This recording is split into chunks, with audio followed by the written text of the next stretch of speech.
La historia de la psicopatología, de los demonios al DSM-5. ¿Qué tienen en común un exorcismo en la antigua Mesopotamia, un manicomio del siglo XIX y un moderno diagnóstico clínico? Todos forman parte de la historia de cómo la humanidad ha intentado comprender los trastornos mentales. Hoy te invito a un viaje fascinante, la historia de la psicopatología, desde sus orígenes más oscuros hasta los modelos actuales basados en evidencia científica.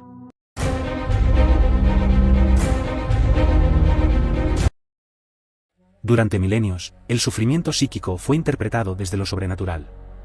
En las antiguas civilizaciones, como Mesopotamia, Egipto o Grecia, los síntomas mentales eran atribuidos a la posesión de espíritus, castigos divinos o desequilibrios cósmicos.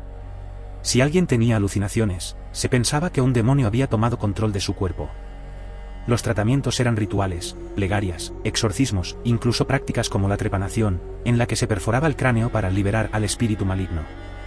Sin embargo, no todos compartían esa visión. En el siglo V a.C., Hipócrates, considerado el padre de la medicina, propuso algo revolucionario, que las enfermedades mentales no eran castigos divinos, sino problemas del cuerpo humano. Según su teoría de los humores, el equilibrio entre bilis negra, bilis amarilla, flema y sangre era fundamental para la salud. Por ejemplo, la melancolía se explicaba como un exceso de bilis negra.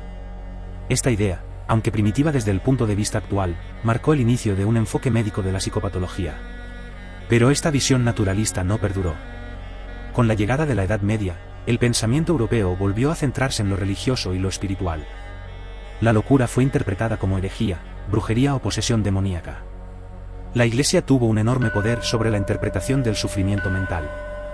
Las personas con síntomas psiquiátricos eran acusadas de estar poseídas, de practicar magia negra o de ser enemigas de Dios. El tratamiento era la tortura, el exorcismo o la hoguera. Mientras tanto, en el mundo islámico, médicos como Avicena mantenían un enfoque más científico y humanista, desarrollando hospitales especializados y describiendo síntomas de manera clínica.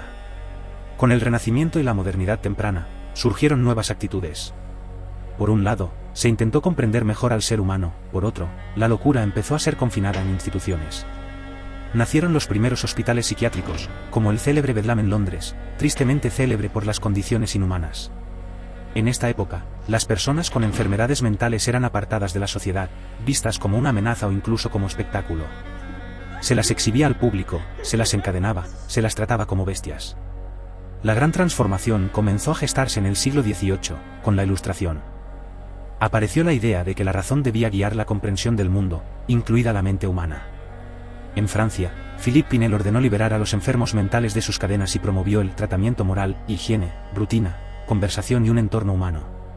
Poco después, Emil Kraepelin en Alemania propuso clasificar los trastornos mentales de forma sistemática, como si fueran enfermedades médicas, diferenciando por ejemplo entre demencia precoz, lo que hoy llamaríamos esquizofrenia, y trastorno maníaco-depresivo, actualmente trastorno bipolar. El siglo XX fue el siglo de las teorías. Por un lado, el psicoanálisis, con Freud a la cabeza, planteó que los síntomas eran la expresión de conflictos inconscientes. El inconsciente, los traumas infantiles y la represión se convirtieron en conceptos clave. Por otro lado, surgieron corrientes opuestas, como el conductismo, que afirmaba que todo comportamiento, incluso el patológico, era aprendido y podía modificarse mediante refuerzo y castigo. Watson, Skinner y otros desarrollaron terapias basadas en el aprendizaje, dejando de lado el inconsciente y centrándose en la conducta observable. Al mismo tiempo, surgieron enfoques más humanistas, como el de Carl Rollers, que defendían que la salud mental dependía del entorno emocional, la autenticidad y la autorrealización. Más tarde, con el avance de la neurociencia y la farmacología, la atención volvió a centrarse en el cerebro. Se desarrollaron los primeros psicofármacos, como los antipsicóticos, ansiolíticos y antidepresivos, que revolucionaron el tratamiento de los trastornos mentales. En medio de esta diversidad teórica, en 1952 se publicó la primera edición del Manual Diagnóstico y Estadístico de los Trastornos Mentales, el famoso DSM. Este manual, creado por la Asociación Americana de Psiquiatría, ha ido evolucionando hasta la versión actual, el DSM-5-TR. A través del DSM, se han ido categorizando y redefiniendo los trastornos mentales, aunque no sin controversias, hasta qué punto estas clasificaciones reflejan realidades clínicas o constructos sociales. ¿Dónde acaba la diferencia y comienza la enfermedad?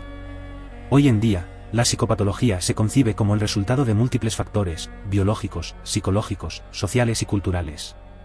Modelos como el biopsicosocial intentan integrar todas estas dimensiones. Aún así, el estigma persiste, y muchos siguen viendo la salud mental como un signo de debilidad o como algo de lo que avergonzarse. Al mismo tiempo, nuevas corrientes promueven una visión más abierta y empática, enfoques dimensionales, perspectiva transdiagnóstica, psicología positiva, salud mental comunitaria. Nos enfrentamos a preguntas fundamentales: ¿qué es normal? ¿Qué papel juegan la cultura, el poder y la ideología en la forma en que definimos la locura? La historia de la psicopatología es, en el fondo, la historia de cómo intentamos comprender el sufrimiento humano. Una historia de avances científicos, pero también de errores éticos. De cadenas que se rompieron y de etiquetas que aún pesan. Comprenderla es el primer paso para construir una sociedad más informada, más justa y más humana.